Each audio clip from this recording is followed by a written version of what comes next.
Maria dari Prodi D3 Teknologi Laboratorium Medis tingkat 1B. Baiklah, di sini saya akan menjelaskan yang pertama yaitu sistem pencernaan. Sistem pencernaan adalah sistem yang berurusan untuk penerimaan makanan dan mempersiapkannya diasimilasi oleh tubuh. Dan fungsi dari sistem pencernaan itu adalah untuk mengubah makanan menjadi nutrisi yang digunakan yang diperlukan oleh tubuh. Baiklah, di sini juga saya akan menyebutkan bagian-bagian dari sistem pencernaan. Yang pertama itu mulut, kerongkongan, ada juga lambung, hati, empedu, usus halus, usus besar, rektrum, pankreas, dan anus. Baiklah, yang pertama yaitu mulut. Mulut berfungsi untuk mengunyah makanan agar menjadi lebih halus dan lebih lunak, agar juga bisa ditelan dan dicerna. Yang kedua yaitu kerongkongan yang berfungsi untuk menelan makanan, dan juga untuk mencegah makanan benda asing yang masuk ke dalam tubuh, dan juga untuk mencegah laju cairan dari perut, dan juga untuk menghasilkan gerak peristatik. Baiklah, selanjutnya yaitu ada lambung. Lambung berfungsi untuk tempat mencerna makanan, penyimpanan makanan, dan untuk membunuh mikroorganisme yang berbahaya, dan juga untuk menyerap vitamin B12. Selanjutnya yaitu ada usus besar. Usus besar berfungsi untuk menyerap air dari feses, dan juga usus halus berfungsi untuk menyerap nutrisi dari makanan dan juga minuman. Selanjutnya itu hati. Hati berfungsi untuk menghasilkan energi dengan memecah lemak dan juga untuk meningkatkan kadar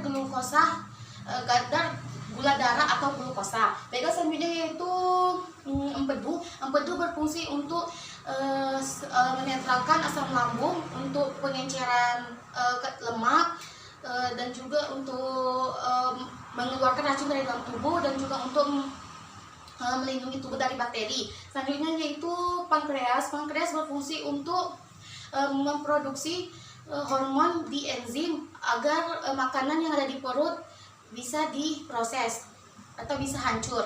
Selanjutnya yaitu ada rektrum. Rektrum berfungsi untuk sebagai tempat sementara feses. Dan yang terakhir yaitu adalah anus. Anus berfungsi untuk lubang keluarnya hasil sisa dari pencernaan atau defekasi, yaitu feses. Baiklah, saya juga akan menjelaskan tentang mekanisme dari sistem pencernaan, yaitu pertama makanan masuk dari mulut dan dibantu oleh gigi agar menjadi lebih lunak, dan juga masuk ke dalam kerongkongan masuk ke dalam kerongkongan yang dibantu oleh lidah, dan di sana menghasilkan gerak peristaltik, dan juga setelah itu ke lambung, akan dicerna oleh lambung. Setelah itu ke usus halus, nutrisi yang dari makanan dan minuman itu dicerna, dan setelah itu ke usus besar, air yang ada di feses itu akan diserap. Setelah itu ke rektrum, di situ didiamkan selama 36 jam. Setelah itu yang terakhir di anus, dia akan mengeluarkan sisa hasil. Tentang sistem kardiovaskular. Sistem kardiovaskular atau sistem peredaran darah merupakan organ sirkulasi darah yang terdiri dari jantung, komponen darah, dan pembuluh darah yang berfungsi untuk mengalirkan dan memberikan suplai oksigen dan nutrisi ke seluruh jaringan tubuh yang diperlukan, ke seluruh bagian tubuh yang diperlukan pada proses metabolisme tubuh. Selanjutnya yaitu fungsi dari kardiovaskular, yaitu untuk menstabilisasi pH dan suhu pada tubuh. Selanjutnya saya akan menjelaskan bagian-bagian dari sistem kardiovaskular, yaitu ada atrium kanan, atrium kiri, ventrikel kanan, ventrikel kiri, katu trikuspid, katu mitral, vena pulmonalis, aorta, vena cava superior, vena cava inferior, katu aorta, dan yang terakhir yaitu arteri pulmonalis. Baiklah, yang pertama yaitu atrium kanan. Atrium kanan berfungsi untuk penampungan darah yang rendah oksigen dari seluruh tubuh. Selanjutnya yaitu atrium kanan, atrium kiri yang berfungsi untuk menerima darah yang kaya oksigen dari paru melalui 4 buah vena pulmonalis. Selanjutnya yaitu ventrikel kanan yang berfungsi untuk menerima darah dari atrium kanan, kemudian dipompakannya ke paru melalui arteri pulmonalis. Selanjutnya yaitu ventrikel kiri yang berfungsi untuk menerima darah dari atrium kiri, kemudian memompakannya ke seluruh tubuh melalui aorta. Selanjutnya yaitu ada katup tricuspid yang berfungsi untuk menutup serambi kanan dan memberikan akses untuk darah masuk ke bilik kanan. Selanjutnya yaitu katup mitral yang berfungsi untuk menutup serambi kiri dan kemudian mencegah masuk kembali darah ke dalamnya dan saat pengumpulan darah yang kaya oksigen dari paru. Selanjutnya yaitu vena pulmonalis yang berfungsi untuk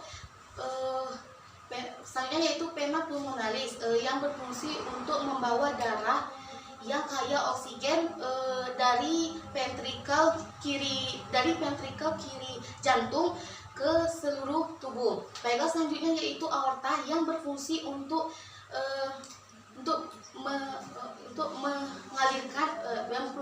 mengalirkan darah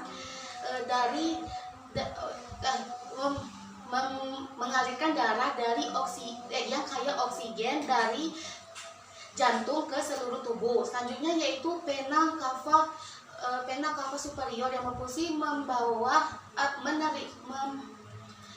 darah yang kaya karbon dioksida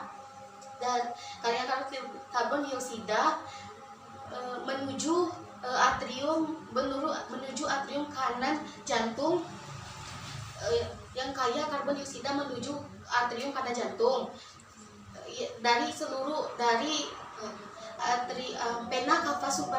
vena cava superior berfungsi untuk membawa darah yang kaya karbon dioksida dari seluruh tubuh bagian atas ke arteri kanan jantung, atrium kanan jantung.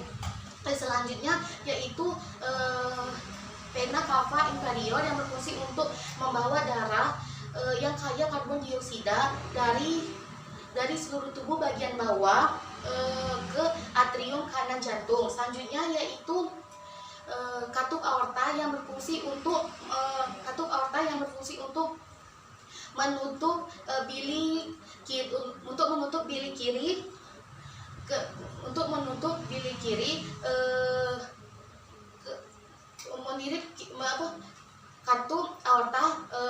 aorta memiliki fungsi untuk menutup bilik kiri yang kaya oksigen dari jantung ke seluruh tubuh. Baiklah, yang terakhir yaitu arteri pulmonalis yang berfungsi untuk memompa darah menjauhi jantung. Baiklah, saya akan menjelaskan juga mekanisme dari sistem kardiovaskular. Ada dua, yaitu siklus kecil dan siklus besar. Siklus kecil adalah pembuluh darah dari jantung ke paru-paru. Selanjutnya yaitu ada siklus besar, itu pembuluh darah dari jantung ke seluruh tubuh. Pertama itu mata adalah panca indera untuk penglihatan. Fungsi dari mata yaitu sebagai alat untuk indera penglihatan dan untuk melihat objek yang jauh dan yang dekat. Fungsi dari bagian-bagian mata yaitu satu kornea, yaitu untuk jendela menjadi jalan agar cahaya bisa masuk ke mata. Kedua yaitu iris yang berfungsi untuk memberi warna pada mata dan mengatur seberapa banyak cahaya yang masuk ke dalam mata dengan menyesuaikan ukuran pupil. Selanjutnya yaitu pupil. Pupil berfungsi untuk mengatur berapa banyak cahaya yang masuk ke dalam mata. Selanjutnya yaitu sklera yang berfungsi untuk tempat melekatnya otot-otot mata yang membuat mata bisa bisa bergerak, dan untuk melindungi struktur mata dan membantu mempertahankan bentuk mata. Selanjutnya yaitu ada lensa yang berfungsi untuk mengatur fokus cahaya sehingga cahaya jatuh tepat pada bintik kuning retina, yang dibantu oleh ciliaris. Selanjutnya yaitu vitreous humor yang berfungsi untuk memberi bentuk kekokohan pada mata dan meneruskan rangsang dari lensa ke bagian retina.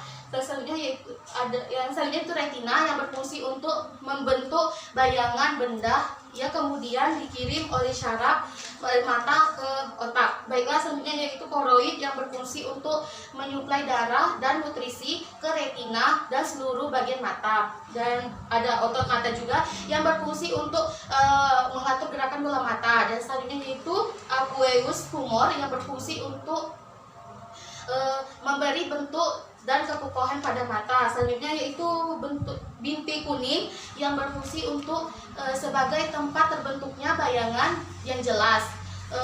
Dan selanjutnya itu bintik buta yang berfungsi untuk pertemuan cara-cara tempat dan tempat keluarnya dan tempat masuk ke otak. Dan yang selanjutnya yaitu saraf otak yang berfungsi untuk menghubungkan saraf otak besar ke tulang belakang serta mengirim pesan terhadap otak. Adalah kumpulan otot rangka yang bagian mulut yang membantu menelan dan mengunyah. Fungsi dari lidah yaitu untuk alat pengencap, membantu komunikasi, membantu mengunyah makanan, dan membantu menelan. Fungsi bagi bagian lidah yang pertama yaitu ujung dan tepi lidah yang berfungsi untuk membantu dan menelan dan juga berbicara. Selanjutnya yaitu pangkal lidah yang berfungsi untuk merasakan dan menyentuh yang masuk ke dalam mulut. Yang ketiga yaitu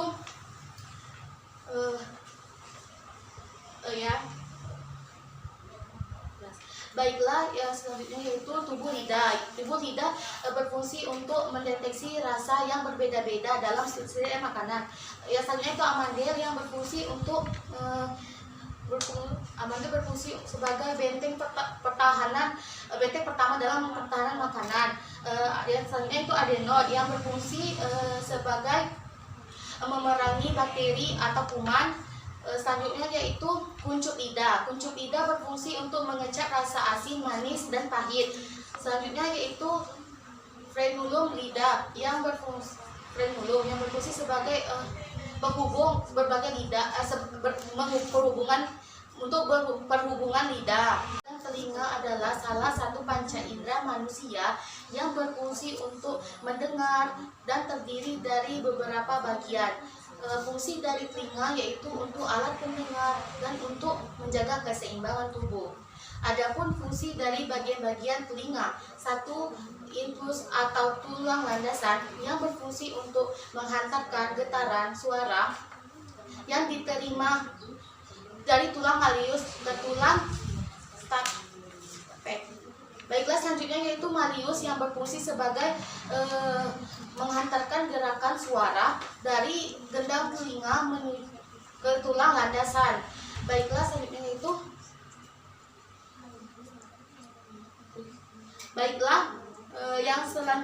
yaitu yang selanjutnya yaitu rumah siput yang berfungsi untuk mengubah bunyi dari getaran mekanis menjadi sinyal yang dikirimkan ke otak melalui saraf auditori. Baiklah, selanjutnya yaitu kelima, ada gendang telinga yang berfungsi untuk menangkap gelombang suara dan mengubahnya menjadi getaran lalu diteruskan ke tulang telinga. Yang selanjutnya yaitu saluran suara luar yang berfungsi untuk menghantarkan gerakan suara dari udara menuju tulang pendengaran yang ada di dalam telinga. Selanjutnya tino yang berfungsi untuk mengumpulkan gelombang suara di sekitar dan menembuskannya ke dalam lubang. Selanjutnya itu ada rongga telinga yang berfungsi untuk menerima sensor suara dari luar ke dari luar dan disalurkan ke otak. Selanjutnya yaitu ada saluran setengah lingkaran yang berfungsi untuk mengetahui posisi tubuh dan menjaga keseimbangan yang terletak pada telinga bagian dalam. Selanjutnya yaitu ada pada saraf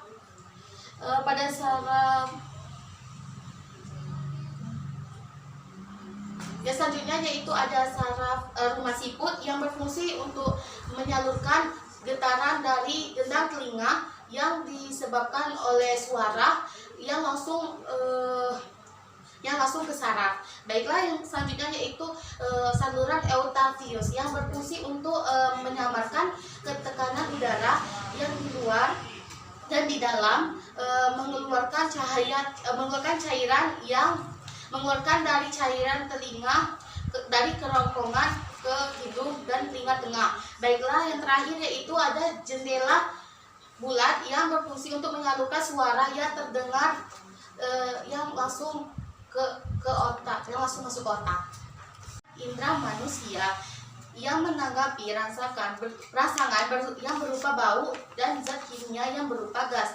Fungsi dari hidung untuk menghirup udara pernapasan, menyaring udara, menghangatkan udara pernapasan, dan juga berguna untuk Baiklah, selanjutnya itu fungsi-fungsi dari bagian hidung. Pertama itu bagian hidung yang berfungsi untuk melindungi hidung dari debu. Selanjutnya yaitu bulu hidung yang berfungsi untuk menyaring udara yang masuk, sehingga kotoran atau debu yang masuk ke dalam hidung tidak mencapai sistem pernapasan. Baiklah, selanjutnya yaitu ada septum, ya pemisah hidung yang berfungsi untuk mengatur suhu dan kelembapan selama di dalamnya. Yang keempat itu ada distal yang berfungsi untuk tekanan udara. Yang kelima yaitu ada yang selanjutnya yaitu ada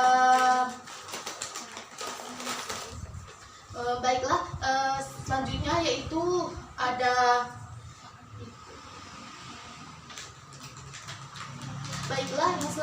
ada sinus hidung yang berfungsi untuk melembabkan serta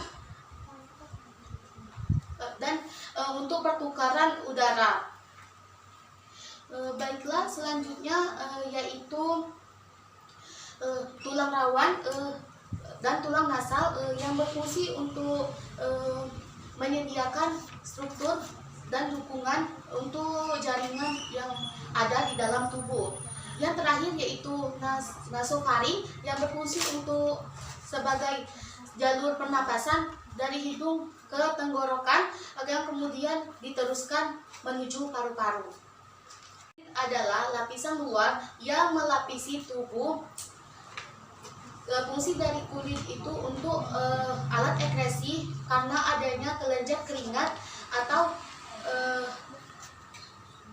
untuk kelenjar keringat. Baiklah, fungsi dari bagian dari kulit yaitu ada epidermis yang berfungsi untuk melindungi tubuh, mengganti sel-sel kulit mati, menentukan warna kulit, dan menangkal efek-efek sinar matahari yang berbahaya bagi tubuh. Baiklah, selanjutnya yaitu ada dermis yang berfungsi untuk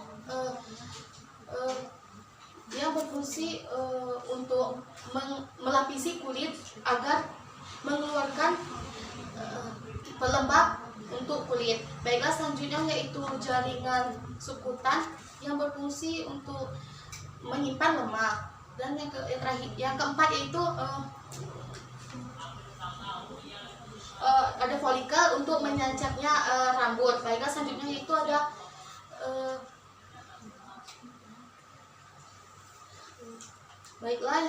ada pembuluh arteri yang berfungsi mengirim suplai ke kulit. Yang selanjutnya itu pembuluh pena yang berfungsi untuk mengirim CO2 atau hasil oksidasi ke kulit dari jantung. Baiklah, selanjutnya itu jaringan lemak yang berfungsi untuk melindungi tubuh dari sinar matahari. Baiklah, yang selanjutnya yaitu ada kelenjar limfa yang berfungsi untuk menyaring saringan dari benda asing, pembentukan limfosit, dan juga membentuk antibodi dan membantu membunuh bakteri. Yang selanjutnya itu ada kelenjar lemak yang berfungsi mengeluarkan lemak lainnya. Baiklah, yang terakhir yaitu batang rambut yang berfungsi untuk membantu mengontrol suhu tubuh dan melindungi kulit dari sinar, yang melindungi kulit dari